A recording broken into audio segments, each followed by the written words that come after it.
Bapak Ibu Saudara dikasih Tuhan, Shalom, selamat pagi semuanya. Kembali saya menyapa Bapak Ibu Saudara sekalian. Pagi hari ini kita akan mendengarkan apa yang menjadi pesan Tuhan yang sangat penting untuk kita pahami, saudara. Karena kita tahu bahwa hari-hari ini seluruh dunia masih dilanda oleh pandemi COVID-19. Banyak orang-orang tanpa kecuali, saudara, siapa saja, di mana saja, kapan saja, itu yang terpapar oleh COVID ini.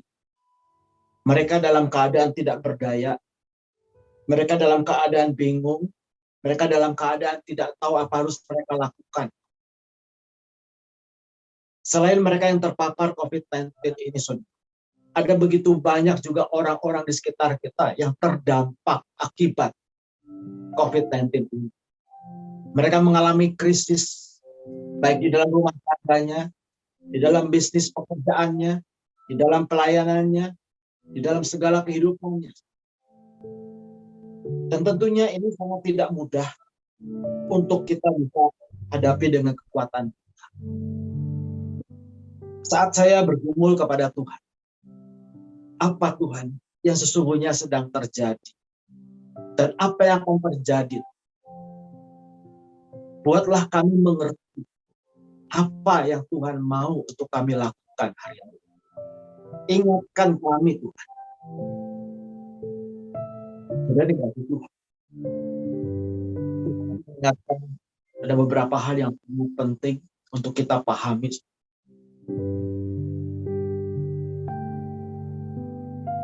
Di antaranya Tuhan selalu mengingatkan begitu.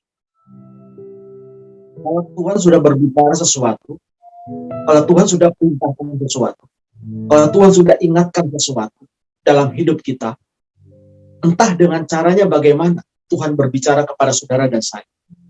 Tuhan ingatkan, jangan tunda, jangan tunda, jangan tunda. Jangan ditunda-tunda. Jangan bilang ntar deh, besok aja deh. Besok masih ada hari. Ntar deh, kita masih banyak urusan yang masih harus diselesaikan. Nanti deh, ini semua sudah selesai, baru aku akan merespon apa yang Tuhan katakan. Saudara, saya mau peringatkan, sebagaimana Tuhan juga peringatkan saya, jangan tunda, jangan tunda, jangan tunda. Kenapa, saudara? Karena kita tidak pernah tahu apa yang akan terjadi besok. 10 menit dari sekarang, atau 5 menit dari sekarang pun, kita tidak pernah tahu apa yang akan terjadi atas hidup kita, dan juga orang-orang di sekitar kita. Kita banyak menyaksikan hari-hari ini, saudara. Ambulans berlalu lalang, orang-orang histeris, menangis, teriak-teriak, mencari rumah sakit, mencari ruang, mencari tenaga-tenaga medis, mencari obat-obat yang bisa dipakai untuk menghadapi COVID-19 ini. Mereka bingung. Sebab itu, saudara dikasih Tuhan, baiklah kita meresponi apa menjadi kehendak Tuhan dalam hidup kita sekarang. Tuhan, sekali lagi saya ulangi, saudara, pernyataan saya. Tuhan tidak pernah menciptakan COVID-19. Itu bukan dari Tuhan. Karena Tuhan tidak pernah merancangkan kecelakaan dalam hidup kita. Rancangan Tuhan adalah rancangan yang damai sejahtera, yang membawa kita kepada masa depan yang cerah. Tetapi jangan lupa, Tuhan bisa memakai apa saja dan siapa saja untuk berbicara kepada kita. Tuhan bisa berbicara melalui situasi dan kondisi. Tuhan bisa berbicara melalui sakit penyakit yang kita derita. Tuhan juga bisa berbicara melalui pergumulan, masalah, penderitaan yang kita alami. Selain Tuhan berbicara melalui firman-Nya, melalui hamba-hambanya, melalui Roh Kudus-Nya, sekali lagi saya ingatkan, Tuhan bisa berbicara melalui situasi dan kondisi. Sebab itu pagi hari ini saya mau ingatkan, apa yang sedang terjadi di seluruh dunia hari-hari ini, sesungguhnya Tuhan sedang berbicara kepada kita. Tuhan sedang memanggil kita semua. Tuhan sedang mengingatkan kita semua untuk kita semakin mengerti kehendak Tuhan. Untuk semakin kita sungguh-sungguh meresponi panggilan Tuhan dalam hidup kita. Untuk kita berjuang lebih sungguh-sungguh lagi untuk menyempurnakan iman kita. Saudara dikasih Tuhan, hidup dan mati itu memang ketetapan Tuhan. Kita tidak pernah tahu kapan kita diutus Tuhan lahir ke dunia ini. Ada nggak di antara saudara yang tahu? Sebelum saudara lahir ke dunia ini, saudara tahu kan diutus Tuhan, lahir ke dunia tanggal sekian, jam sekian, tahun sekian. Saudara akan lahir di tengah-tengah keluarga sultan misalnya. Saudara akan lahir dengan kulit warna biru, warna kuning, warna hitam, warna putih. Saudara akan lahir dalam keadaan bla bla bla bla. Saya yakin dan percaya tidak mungkin ada seorang pun yang tahu. Tetapi kita percaya kalau Tuhan izinkan kita lahir ke dunia ini, itu semua adalah rancangan dan ketetapan Tuhan. Kita nggak bisa nawar. Amin. Begitu juga dengan kematian. Kematian itu adalah haknya Tuhan. Tuhan yang memberi kita nafas kehidupan. Tuhan juga yang mengambil nafas kehidupan. Karena itu saya katakan tadi, hidup dan mati itu adalah ketetapan Tuhan. Hidup dan mati itu di tangan Tuhan. Tetapi dengar baik-baik Bapak Ibu Saudara dikasih Tuhan. Bagaimana kita menjalankan hidup dan bagaimana kita mati itu pilihan kita. Sekali lagi saya ulang saudara. Hidup dan mati itu adalah ketetapan Tuhan. Tetapi bagaimana kita hidup, bagaimana kita menjalankan hidup, dan bagaimana kita mati, itu pilihan. Nah, Bapak Ibu Saudara dikasih Tuhan, karena itu dalam kesempatan pagi hari ini kita diingatkan Tuhan. Satu pertanyaan yang kelihatan sederhana, tetapi ini justru sangat signifikan dalam hidup kita. Sebetulnya apa sih yang disebut, apa sih arti hidup kita sesungguhnya ini? Banyak orang hidup, tetapi mereka tidak mengerti apa arti hidup sesungguhnya. Mereka tidak mengerti untuk apa dia hidup, untuk siapa dia hidup, dan bagaimana harus hidup. Makanya yang terjadi, di dalam kenyataan mereka hidup sekedar hidup. Nah, saya mau mengingatkan di dalam Ratapan 3 ayat yang ke-40. Di sana diingatkan oleh firman Tuhan, Ratapan 3 ayat yang ke-40. Mari kita menyelidiki dan memeriksa hidup kita dan berpaling kepada Tuhan yang percaya dan katakan amin. Mari kita menyelidiki dan memeriksa hidup kita dan berpaling kepada Tuhan. Sekali lagi, melalui situasi dan kondisi hari-hari ini, Tuhan memanggil kita, Tuhan mengingatkan kita, pergunakan sisa waktu yang ada dengan bijaksana, menurut kehendak Tuhan. Jangan kita mengabaikan, meremehkan firman ini, saudara. Pergunakan waktu yang ada saat ini untuk benar-benar, khususnya di dalam masa-masa lockdown sekarang ini, saudara. Pada masa-masa di mana kita harus mengurangi segala mobilitas di luar rumah. Kita pergunakan ini sebagai kesempatan untuk kita juga melakukan lockdown secara rohani. Pada saat kita lockdown secara rohani, saudara, baiklah kita datang menghampiri Tuhan, merendahkan diri pribadi, lepas pribadi. Ambil waktu pribadi, selidiki dan periksa hidup kita masing-masing. Dan berpalinglah kepada Tuhan selagi masih ada kesempatan. Memang kita tidak bisa dengan kekuatan kita pikiran kita, kita menyelidiki hati kita. Saudara. Tapi kita punya Roh Kudus yang hidup di dalam kita. Dia akan menolong kita untuk mengerti, untuk bisa memahami apa yang Tuhan ingatkan kepada kita. Roh Kudus akan menunjukkan kesalahan-kesalahan kepada kita. Roh Kudus juga akan mengajarkan kepada kita apa yang harus kita lakukan. Roh Kudus juga membuat kita semakin mengerti firman Tuhan. Sebab itu sudah dikasih Tuhan. Ratapan 3:40 ini mengingatkan kita. Marilah kita menyelidiki dan memeriksa hidup kita. Apakah hidup kita selama ini sudah berkenan di hadapan Tuhan? Tuhan tidak mau kita hidup hanya sekedar baik-baik. Itu tidak cukup.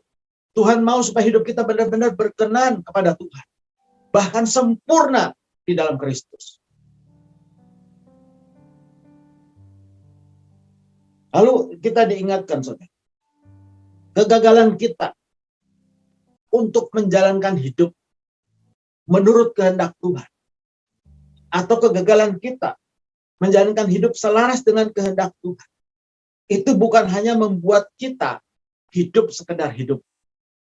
Tetapi yang lebih penting daripada itu, kegagalan kita menjalankan hidup yang tidak selaras dengan kehendak Bapa, itu akan mengakibatkan kita kehilangan janji Tuhan.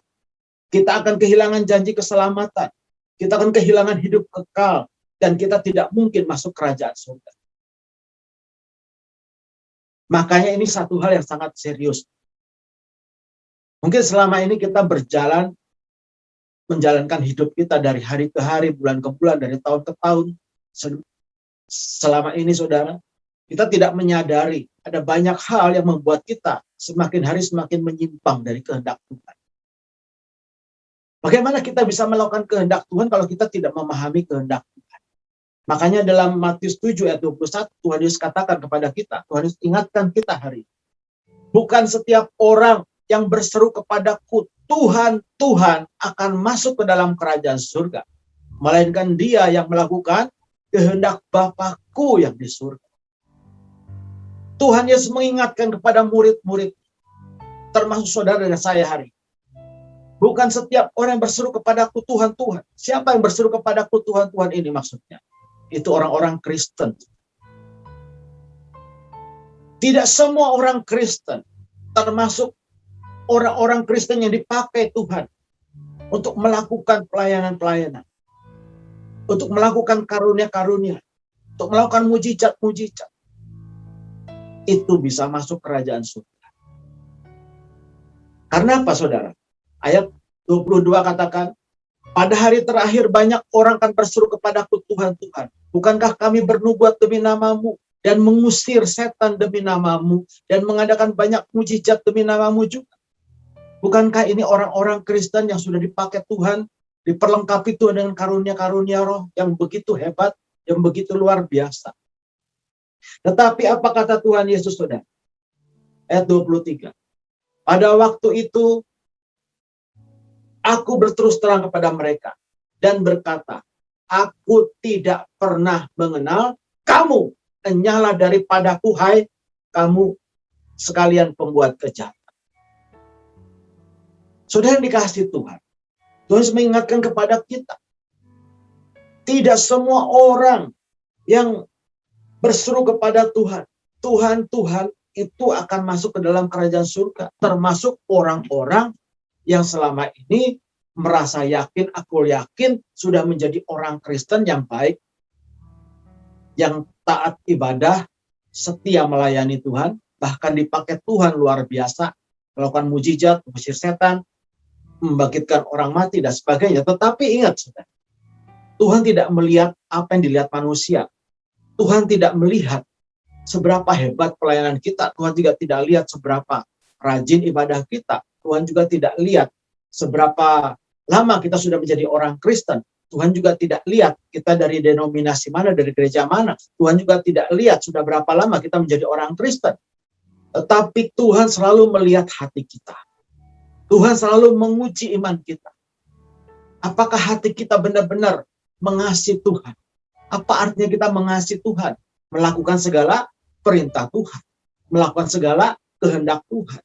Makanya kegagalan kita untuk mengerti memahami kehendak Tuhan dengan benar, itu menyebabkan kita gagal total untuk melakukan kehendak Bapa. Kegagalan kita melakukan kehendak Bapa selama hidup kita di dunia, itu akan menyebabkan kita kehilangan hidup yang kekal. Kita tidak mungkin masuk kerajaan surga. Jadi ini hal yang sangat serius, saudara, untuk kita perhatikan dengan bijaksana. Jangan keadaan, situasi, dan kondisi hari-hari ini, jangan membuat kita takut, panik, cemas, khawatir, yang berlebihan, saudara. Sehingga kita kehilangan fokus kita. Fokus kita selama ini mungkin ada sebagian orang yang hanya fokus kepada situasi, kondisi yang ada terjadi hari-hari ini. Fokus kita hanya kepada berita-berita mengenai COVID. Fokus kita hanya tertuju kepada berapa banyak orang-orang yang meninggal, berapa banyak orang-orang yang terpapar COVID, dan sebagainya. Saudara dikasih Tuhan, saya ingatkan, kalau kita biarkan fokus kita terkuras semua ke sana, kita akan kehilangan fokus kita kepada Tuhan. Karena itu perhatikan baik-baik. Pahami dengan bijaksana. Apakah hidup kita selama ini sudah berjalan selaras dengan kehendak Bapa atau belum?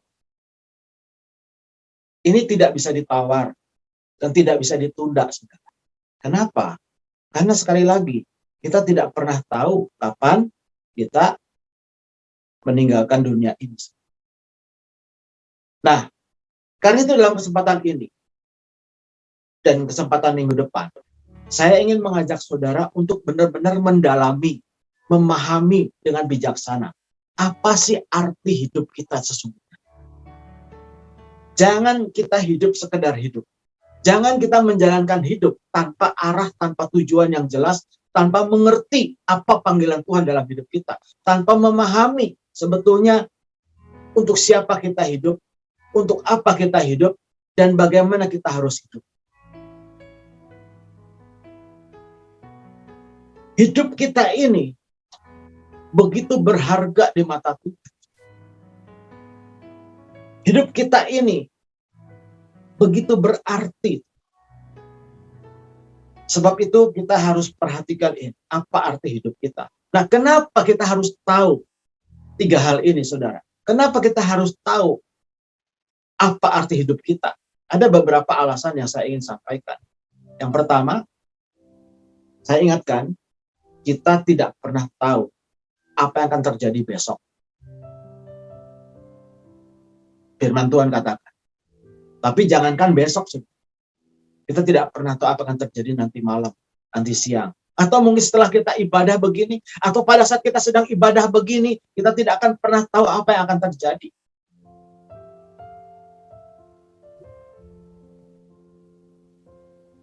Yang kedua, saudara, kita tidak pernah tahu dengan pasti kapan garis akhir setiap kita selesai di dunia ini. Setiap orang mempunyai garis akhir hidup. Garis akhir hidup seseorang itu hanya ada 2 kemungkinan. Mati sebelum Kristus datang, menjemput kita di awan-awan, atau kita mengalami pengangkatan pada saat Kristus datang di awan-awan. Hanya ada 2 kemungkinan itu. Dan 2 kemungkinan ini kita tidak bisa tawar. Tidak bisa kita abaikan. Yaitu bisa terjadi terhadap siapa saja, kapan saja, siapa saja, dan di mana saja. Karena itu jangan kita main-main. Kita tidak pernah tahu pasti kapan, hari dan saatnya kita harus menyelesaikan garis akhir hidup kita. Makanya pergunakan waktu yang ada untuk berlari-lari, berlomba, menyelesaikan pertandingan iman yang diwajibkan bagi setiap kita. Jangan abai, jangan buang waktu, jangan tunda lagi. Amin. Jangan tunda lagi. Kita menyaksikan sekarang yang terjadi di sekitar kita. Pandemi COVID-19 yang sedang terjadi dan akan terjadi ke depan ini. Ini sangat benar-benar serius untuk kita pahami. Tetapi bukan berarti kita harus takut menghadapinya. Karena kita percaya Yesaya 41 ayat 10 katakan apa? Jangan takut. Tuhan yang menyertai kita. Tuhan yang melindungi kita. Tuhan yang memberikan kita kesehatan, kekuatan, dan segala perlengkapan senjata rohani yang Tuhan berikan kepada kita. Sebab itu tidak ada alasan untuk kita takut menghadapi situasi dan kondisi zaman sekarang ini. Tetapi kita harus memperhatikan, kita harus mengerti apa yang sedang terjadi. Jangan kita abai, jangan kita kecolongan, jangan kita meremehkan. Karena tidak sedikit orang-orang di sekitar kita, termasuk orang Kristen sebagian, ada yang pro dan kontra mengenai COVID-19 ini. Masa nggak ada lah itu, nggak usah vaksin lah. Itu kan semua teori-teori konspirasi dan sebagainya. Saudara yang dikasihi Tuhan, kita jangan terjebak ke dalam polemik yang nggak jelas. Tapi kita harus tahu apa yang sedang terjadi sekarang. COVID-19 sekarang ini ada dalam gelombang yang kedua. Berbeda dengan gelombang yang pertama tahun 2020. Mulai Maret 2021, itu kita masuk dalam gelombang kedua COVID-19 yang lebih ganas, lebih masif, dan lebih cepat menularnya. Dan ini membutuhkan penanganan kecepatan dan ketepatan waktu. Tetapi saya harus ingatkan, mulai Agustus September sudah, negara-negara di luar Indonesia, mereka akan menghadapi yang namanya COVID-19 gelombang ketiga, pandemi gelombang ketiga. Tidak ada yang tahu akan terjadi seperti apa, tetapi yang pasti itu akan lebih mengerikan. Sebab itu jangan abai, jangan menganggap remeh. Tapi sekali lagi, bukan kita takut, jangan membuat kita cemas berlebihan, khawatir berlebihan. Aduh, nanti gimana ya? Nanti kalau begini, kalau begitu gimana ya? Saudara, buang jauh-jauh itu semuanya. Kita kan hidup oleh iman. Kita hidup dalam kasih karunia Tuhan. Kalau kita hidup dalam kasih karunia Tuhan, Tuhan yang pelihara, Tuhan yang lindungi, Tuhan yang sertai kita. Sekalipun kita hidup benar, bukan berarti kita tidak mungkin mengalami penderitaan dalam hidup kita. Makanya saudara, perhatikan di sini. Jangan kita abai, jangan kita meremehkan. Yang ketiga, saudara, kenapa kita harus tahu apa arti hidup kita sekarang ini? Karena firman Tuhan mengingatkan kepada kita, segala kekayaan, kesuksesan, kemasyhuran atau popularitas, kedudukan, kehebatan, dan kenikmatan hidup yang kita kejar selama hidup di dunia selama ini, itu tidak akan membawa kita kepada keselamatan, tidak akan membawa kita masuk kerajaan surga. Makanya lihat sekarang ini, fokus hidup kita kemana? Kalau fokus kita masih kepada hal-hal perkara-perkara dunia, saya ingatkan saudara akan kehilangan kerajaan surga. Kita tidak munafik, saudara. Jadi orang Kristen bukan nggak boleh menikmati kekayaan, mengalami kesuksesan, kemasyhuran, kedudukan, kehebatan, dan juga menikmati hidup. Itu sah-sah saja, saudara. Boleh, nggak dilarang. Tetapi yang dilarang itu ketika kita habiskan fokus kita untuk mengejar hal-hal seperti tadi, dan kita melupakan kerajaan Allah dalam hidup kita. Kita mengabaikan firman Tuhan. Kita mengabaikan kehendak Tuhan. Itu yang tidak berkenan kepada Tuhan. Sebab itu saudara dikasih Tuhan, baiklah kita menyadari hari-hari ini bahwa hidup kita ini di dunia ini cuma satu kali. Nggak ada siaran ulangan. Hidup kita di dunia ini cuma transit. Kita diutus Tuhan lahir ke dunia ini. Bukan untuk hidup di dunia ini. Tetapi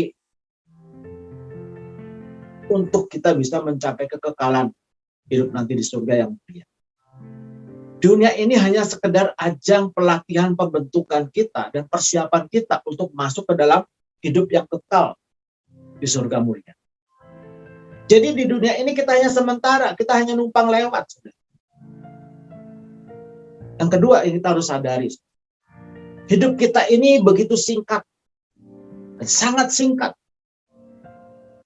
Bahkan kita tidak pernah tahu kapan kita harus menyelesaikan garis akhir hidup kita.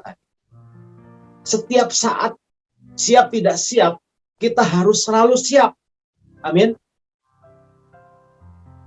Setiap saat, siap tidak siap, kita harus siap menghadapi segala kemungkinan yang terjadi.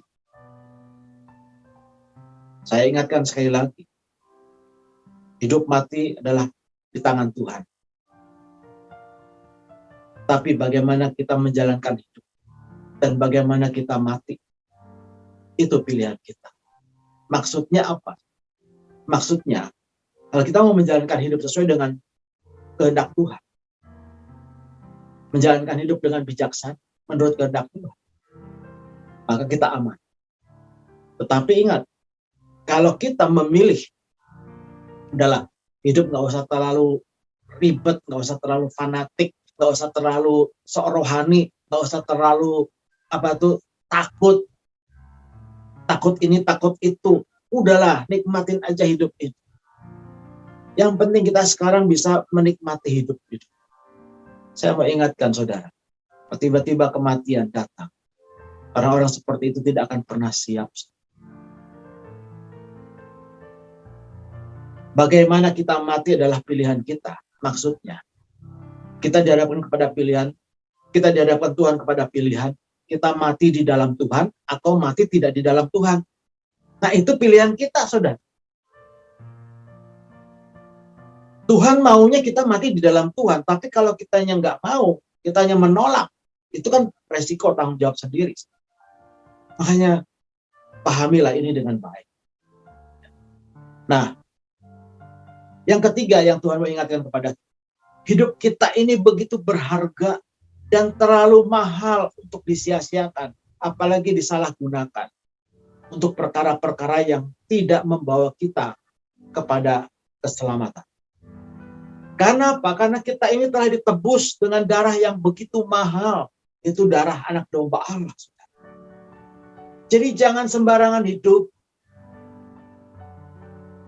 Hidupmu begitu berarti, bermakna, berharga di mata Tuhan. Sebab itu kita punya tanggung jawab besar untuk kita benar-benar bisa menjalankan hidup kita dengan jalan yang benar. Amin. Yakobus 4. Kita diingatkan satu firman Tuhan.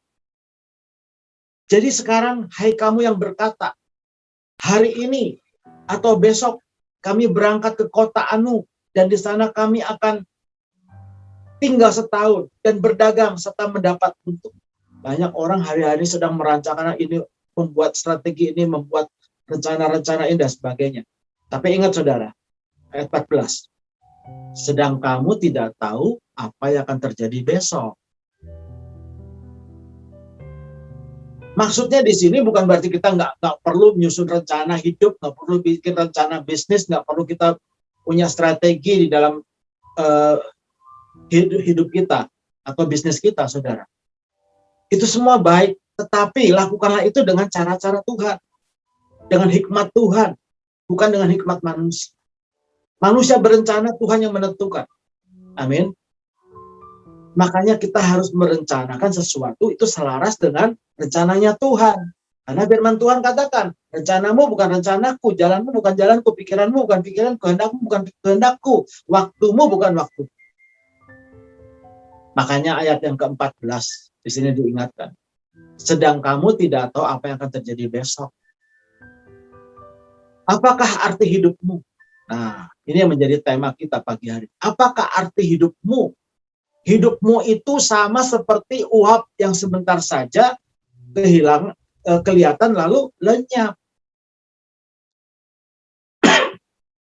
Hidup kita ini begitu singkat, saudara. Seperti uap. Firman Tuhan katakan hidup kita di dunia paling banter 70-80 tahun. Ya, kalau dapat bonus ya sampai 120 tahun masih bisa.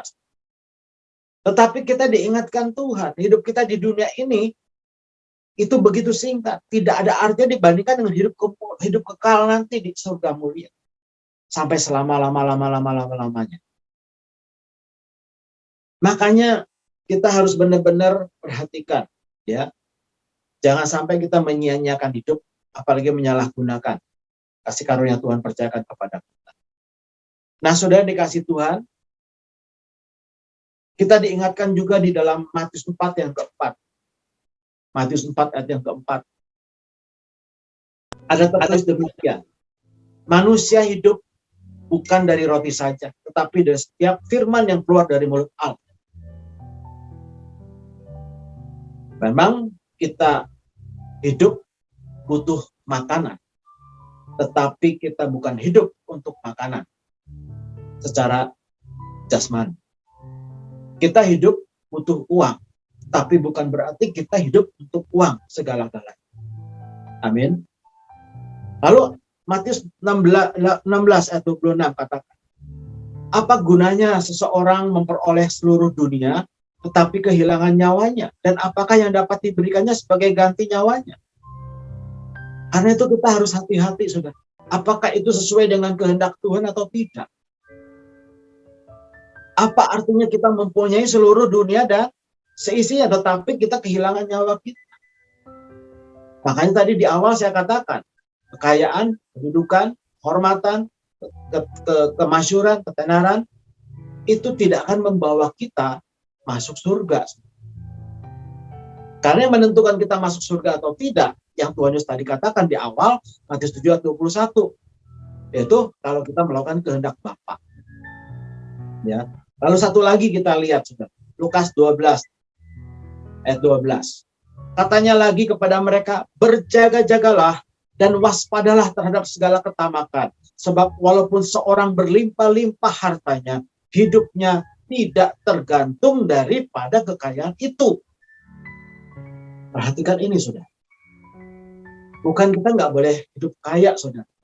Bukan kita nggak boleh menikmati kekayaan, tetapi perhatikan, harus selaras dengan kehendak Tuhan, dengan cara-caranya Tuhan. Ya, kita lihat sekarang kenyataan, saudara. Pandemi COVID-19 gelombang kedua ini, itu kan tidak tebang pilih, saudara. Itu bisa terjadi menimpa siapa saja, kapan saja, usia berapa saja, saudara. Terutama sekarang ini banyak anak-anak dan anak-anak muda. Ya, makanya di sini kita harus sadar, ya, bahwa hidup kita sekarang ini harus dibenahin, ditata kembali, saudara. Apa sih yang menjadi prioritas hidup kita sekarang ini? Apa sih arti hidup kita sekarang ini?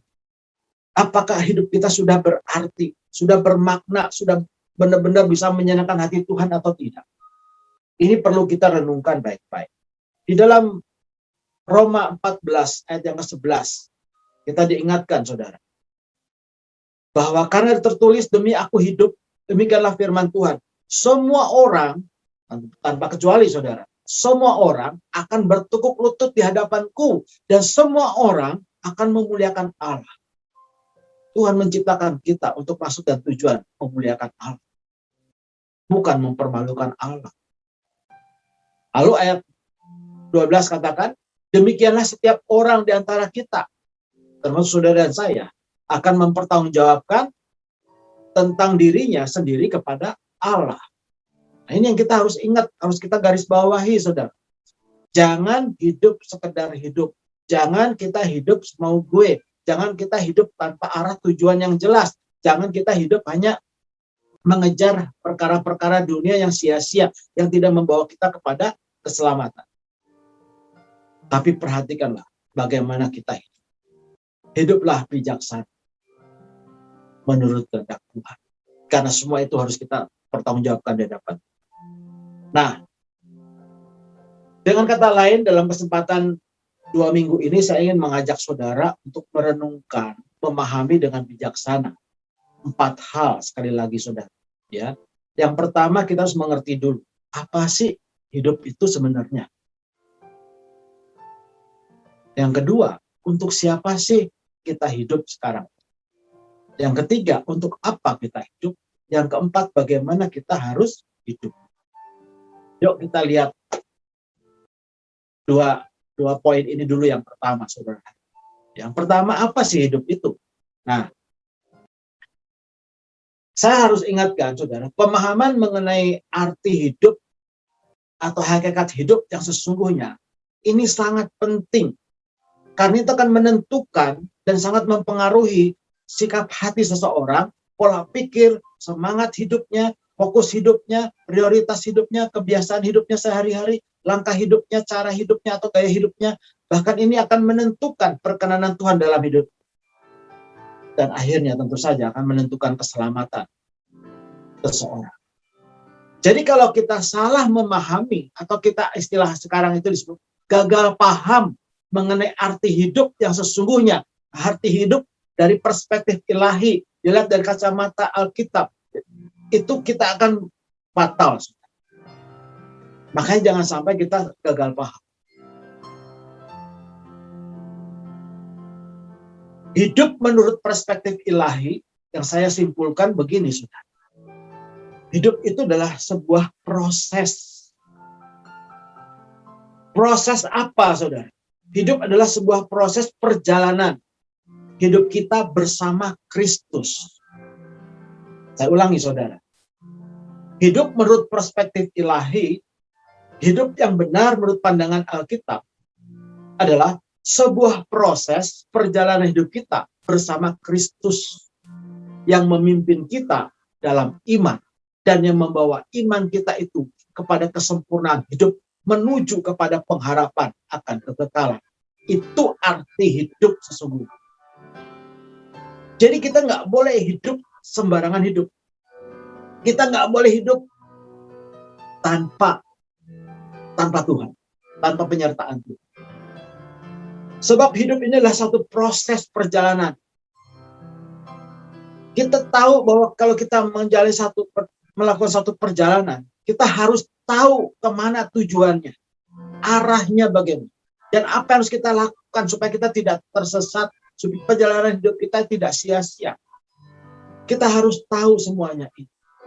Makanya nanti di sesi yang terakhir saya akan sampaikan bagaimana harusnya kita hidup di hari-hari yang saat menentukan ini. Ya. Jadi tolong saudara sekali lagi pahami pemahaman mengenai arti hidup yang sesungguhnya ini. Ya, hidup itu bukan hanya sekedar hidup, bukan hanya sekedar hidup untuk makan, bukan hidup sekedar cari uang, bukan hidup sekedar menjalankan tugas dan kewajiban agamawi kita. Tetapi perhatikan baik-baik, hidup itu adalah satu proses perjalanan hidup kita bersama Kristus yang memimpin kita di dalam iman. Makanya di dalam konsep keselamatan yang benar, dikatakan di dalam Efesus 2 yang ke-8, kita diselamatkan karena kasih karunia oleh iman. Jadi kalau iman kita tidak benar, tidak di dalam Kristus, maka kita tidak mungkin bisa hidup mendapatkan keselamatan. Amin. Nah, yang berikutnya saudara, yang terakhir untuk sesi ini, saya menyampaikan untuk siapa sih kita hidup ini. Perhatikan baik-baik firman Tuhan ini. Galatia 2 ayat yang ke-10, 19b dan 20. Yuk kita baca sama-sama. Aku telah disalibkan dengan Kristus, namun aku hidup, tetapi bukan lagi aku sendiri yang hidup. Perhatikan ini saudara. Aku telah disalibkan dengan Kristus. Yang percaya katakan amin. Namun aku hidup. Tetapi bukan lagi aku sendiri yang hidup. Melainkan Kristus yang hidup di dalam aku. Jadi sekarang siapa yang hidup di dalam kita saudara? Kristus. Bukan kita lagi. Siapa yang menjadi pusat hidup kita sekarang? Kristus. Bukan kita lagi. Dan hidupku yang kuhidupi sekarang di dalam daging adalah hidup oleh iman dalam anak Allah yang telah mengasihi aku dan menyerahkan dirinya untuk aku. Jadi hidup yang kita hidupi sekarang ini di dalam daging adalah hidup oleh iman di dalam Kristus.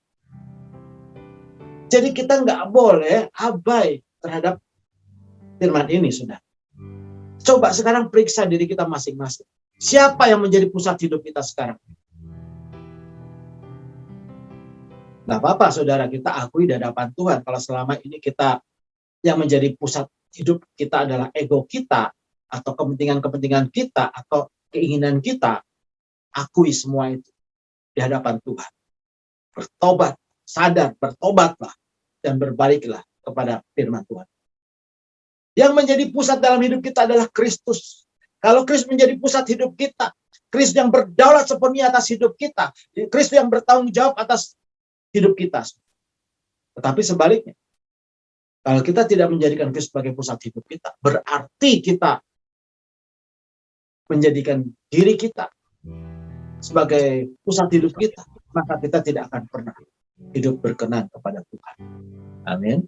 Lalu yang berikutnya, saudara, karena itu sudah dikasih Tuhan, dalam Roma 8 ayat 11 dikatakan, demikianlah hendaknya kamu memandangnya, bahwa kamu telah mati bagi dosa, tetapi kamu hidup bagi Allah dalam Kristus Yesus. Jadi pertanyaannya sekarang, kalau sekarang ditanya, untuk siapa kita hidup? Kita hidup bagi Kristus, bagi Allah Tuhan kita. Amin. Bukan bagi kita sendiri. Karena hidup kita adalah milik Kristus. Kita ini sudah ditebus oleh kuasa darah Tuhan Yesus yang begitu mahal di atas kayu salib. Kita tidak punya hak atas hidup kita sendiri. Karena semua itu adalah miliknya Tuhan. Karena itu taklukkan diri kita di bawah kaki Tuhan. Berjalanlah bersama Tuhan. Ikuti Tuhan. Amin. Kita lihat satu lagi. 21 dan 22. Karena bagiku hidup adalah Kristus dan mati adalah keuntungan. Tetapi jika aku harus hidup di dunia ini, itu berarti bagiku bekerja memberi buah. Yang percaya katakan amin. Bagiku hidup adalah Kristus dan mati adalah keuntungan. Makanya jangan takut mati. Kalau kita mati di dalam Kristus, justru itu adalah keuntungan. Itu adalah anugerah yang Tuhan berikan kepada kita. Tapi kalau kita mati tidak di dalam Kristus, itu adalah satu malapetaka, saudara. Itu kesia-siaan hidup. Makanya di sini kita harus pahami bijaksana. Camkan dalam diri kita. Aku hidup bagi Kristus, bagi Allah. Sebab itu aku harus berbuah. Hasilkan buah. Buah pertobatan harusnya. Buah roh kita harusnya. Buah pelayanan kita harusnya. Buah-buah kehidupan kita, buah kebenaran kita, itu harus bisa dirasakan dan dilihat oleh orang-orang di sekitar. Kenapa? Karena kita adalah surat Kristus yang terbuka, yang bisa dibaca oleh setiap orang, di mana saja, kapan saja. Makanya kita harus benar-benar hati-hati dengan hidup kita. Yang terakhir, saudara. 1 Korintus 10 ayat 31. Sebab itu perhatikan baik-baik. Jika engkau makan, atau jika engkau minum, atau jika engkau melakukan sesuatu yang lain, lakukanlah semuanya itu untuk kemuliaan Allah. Lakukan segala bisnis kita, pekerjaan kita, pelayanan kita, semata-mata hanya untuk kemuliaan Allah. Amin. Jangan sekali-kali kita mencuri kemuliaan Allah. Dan itu kan mendatangkan hukuman Tuhan. Pastikan, saudara, hari-hari kita mengerti apa hidup itu, untuk siapa kita hidup. Lakukanlah. Minggu depan kita lanjutkan. Apa sih tujuan hidup yang Tuhan kehendaki dalam hidup kita? Dan bagaimana kita harus menjalankan hidup ini? Jangan sia-siakan kesempatan yang Tuhan berikan. Pertobatan hanya bisa kita lakukan selama kita masih hidup. Pelayanan hanya bisa kita lakukan selama kita masih hidup. Beritakan Injil hanya bisa kita lakukan selama kita masih hidup. Dan pemulihan juga hanya bisa kita alami selama kita masih hidup. Pengampunan juga hanya bisa kita alami selama kita masih hidup. Sebab itu jangan sia-siakan hidup kita. Kita hanya hidup sementara. Kita hanya sesaat. Jangan ditunda-tunda.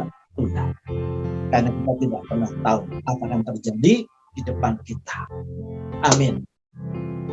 Haleluya.